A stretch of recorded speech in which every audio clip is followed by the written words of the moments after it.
രണ്ട് ഫംഗ്ഷനാണ് ഇവിടെ നടക്കാൻ പോകുന്നത്. ഒന്ന് എമ്പുരാൻ എന്ന ചിത്രത്തിൻ്റെ ട്രെയിലർ റിലീസ്. ലൈക്ക പ്രൊഡക്ഷൻസുമായിട്ട് ചേർന്നിട്ടാണ് ഞങ്ങൾ ആ സിനിമ ചെയ്യുന്നത്. ലൂസിഫർ എന്ന ചിത്രത്തിൻ്റെ വിജയത്തിന് ശേഷം L2 അതിൻ്റെ ഒരു സീക്വലായിട്ട് വേണമെങ്കിൽ വിചാരിക്കാം. അങ്ങനൊരു സിനിമയാണ്. ലൈക്കയുടെ ഒരു പ്രസൻസ് ആദ്യമായിട്ടാണ് മലയാളത്തിലേക്ക് വരുന്നത്. ഒരു ബിഗ് ബഡ്ജറ്റ് ഫിലിമാണ്. ഒരുപാട് വിദേശ രാജ്യങ്ങൾ ഷൂട്ട് ചെയ്തൊരു സിനിമയാണ്. UK, USA, ദുബായിലൊക്കെ Ruturaj. ആശീർവാദിൻ്റെ 34th ഫിലിമാണ്.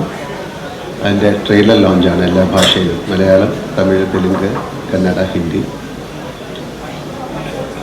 അത് കഴിഞ്ഞാൽ ആശീർവാദ് തുടങ്ങിയിട്ട് 25 വർഷമാകുന്നു. അതൊരു വലിയ നേട്ടമാണ് ഞങ്ങളെ സംബന്ധിച്ചിടത്തോളം.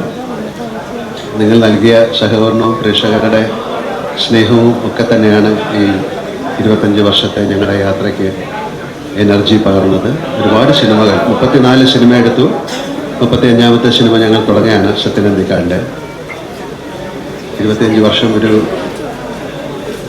നിർമ്മാണ കമ്പനി കൊണ്ടുപോകുക എന്ന് പറയുന്നത് ഒരു വലിയ ചലഞ്ചാണ്. അതിലുപരി ഒരുപാട് പേർക്ക് നമുക്ക് തൊഴിൽ കൊടുക്കാൻ സാധിച്ചു. ഇവൻ കോവിഡ് സമയത്ത് പോലും ഞങ്ങൾ ഒരുപാട് 3-4 ചിത്രങ്ങൾ എടുത്തു. OTTക്ക് വേണ്ടിയിട്ടാണ് എടുത്തത്, പക്ഷേ വീട്ടിൽ ഞങ്ങൾ തിയേറ്ററിൽ റിലീസ് ചെയ്തു.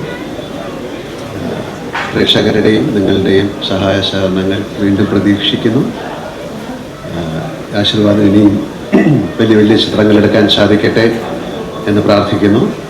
ലൈക്കയ്ക്ക് കേരളത്തിലേക്ക് അല്ലെങ്കിൽ മലയാള സിനിമയിലേക്കുള്ള ഒരു തുടക്കം എന്നുള്ള രീതിയിൽ ഈ സിനിമ അവർക്കും വളരെ ഗുണകരമായി മാറട്ടെ എന്ന് വിശ്വസിക്കുന്നു.